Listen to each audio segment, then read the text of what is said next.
बूढ़ी माँ की दर्द भरी कहानी। 70 वर्ष की शांति देवी टकटकी लगाए अपने बेटे का इंतजार करती रहती थीं। उन्हें रोज़मर्रा की चीज़ें याद न रहतीं, लेकिन जो उन्हें याद रहता वह था उनका बेटा। दूसरी तरफ बेटा, जो साल भर में एक आध बार अपने माँ को फ़ोन कर लिया करता और 1-2 मिनट से ज़्यादा बातें भी न किया करता। एक दिन बेटे का विदेश से फ़ोन आया। हेलो हेलो, सुन रही हो ना माँ? अमन बोल रहा हूँ, तुम्हारा बेटा। कैसी हो माँ? मैं ठीक हूँ बेटा। तुम, बहू और मेरा पोता कैसा है? माँ ने पूछा। सब अच्छे हैं माँ। मैं अगले हफ्ते गांव आ रहा हूँ माँ तुम्हें लेने। अब हम सब साथ में ही अमेरिका में रहेंगे माँ। तुम्हारी बहू कह रही थी माँ को यहाँ पर लेकर आओ, बेचारी अकेली वहाँ परेशान होती होंगी, बेटे ने कहा। माँ की बूढ़ी सूखी आँखें आंसुओं से भीग गईं। उसके कमज़ोर शरीर के नस नस में खुशी की लहर दौड़ गई। बेटे और बहू का अपने प्रति प्रेम देखकर माँ का मन खुशी से भर आया। बेटे ने आगे कहा, माँ तैयार रहना माँ, मुझे ज़्यादा दिन छुट्टियाँ नहीं हैं, तब तक मैं प्रॉपर्टी डीलर से बात कर लेता हूँ।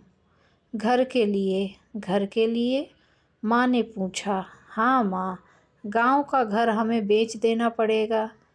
अब हम साथ में ही रहने वाले हैं, तो वहाँ पर घर रखने का कोई मतलब नहीं है। माँ ने बेटे से कहा।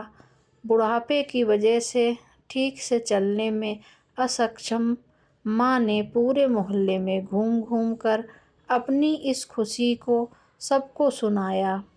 सभी को खुशी हुई। सबको लगा माँ जी के आखिरी दिन अपने परिवार के साथ खुशी से बीत जाएंगे। घर वापस आकर माँ ने अपने घर के कोने कोने को देखा। अपने पति के साथ 40 साल यहीं तो बिताए थे, लेकिन अब मजबूर थी बुढ़ापे के आखिरी साल बेटे और बहू के साथ बिताना चाहती थी। दिल पर पत्थर रखकर घर बेचने के लिए माँ तैयार हो गई। आनन फानन में बेटे ने घर को आधे दामों पर बेच दिया और माँ को लेकर एयरपोर्ट के लिए निकल गया। एयरपोर्ट पर आकर बेटे ने माँ से कहा, माँ तुम यहाँ बेंच पर बैठो, मैं सामान और बोर्डिंग पास की जांच करा कर आता हूँ। वहाँ वक्त लगेगा और खड़ा रहना पड़ता है, तुम्हें तकलीफ़ होगी। माँ बेंच पर बैठ गई और बेटा अंदर चला गया। काफ़ी समय हो गया, बेटा वापस नहीं लौटा। माँ सोचने लगी, ज़्यादा भीड़ होगी, इसलिए देर लग रही होगी। अंधेरा होने को आया। माँ को अब चिंता होने लगी। एक कर्मचारी ने आकर पूछा, माँ जी आप इतनी देर से यहाँ पर क्यों बैठी हैं? डरती हुई आवाज़ में शांति देवी बोली, मेरा बेटा अंदर सामान की जांच कराने गया है।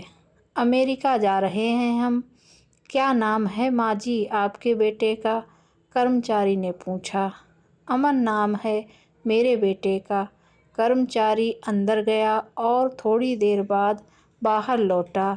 उसने कहा, माँ जी अमेरिका जाने वाली फ़्लाइट तो दोपहर में ही जा चुकी है और आपका बेटा भी उस फ़्लाइट में बैठकर जा चुका है। आप भी अपने घर चली जाइए। क्या जा चुका है और मैं घर जाऊं? घर? माँ की आंखों से आंसुओं के सैलाब उठने लगे। जैसे तैसे माँ घर पहुंची। जो घर उसका था वह बिक चुका था।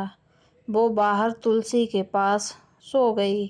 घर के नए मालिक को उस पर दया आई तो उसको एक कमरा किराए से दे दिया। पेंशन के पैसों से खाना और किराए का बंदोबस्त हो जाता था। दिन बीतने लगे।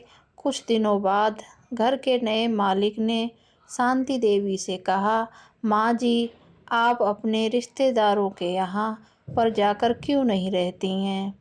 इस उम्र में आपके लिए वही अच्छा होगा। अच्छा तो होगा, लेकिन अगर मेरा बेटा वापस आया तो उसका ख्याल कौन रखेगा? मेरा बेटा बहुत भोला है, उसे अपना ख्याल रखना बिल्कुल नहीं आता। मैं कहीं नहीं जाऊंगी, क्या पता कब उसे मेरी ज़रूरत पड़ जाए, माँ ने कहा। और कुछ समय बाद उनकी मृत्यु भी हो गई।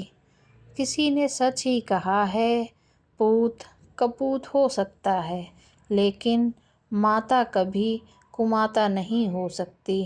अपने माता पिता की जितनी हो सके सेवा करना, उनके साथ कभी बुरा बर्ताव मत करना।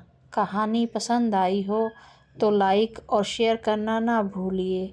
इस कहानी पर आपकी क्या राय है, हमें कमेंट करके ज़रूर बताएं।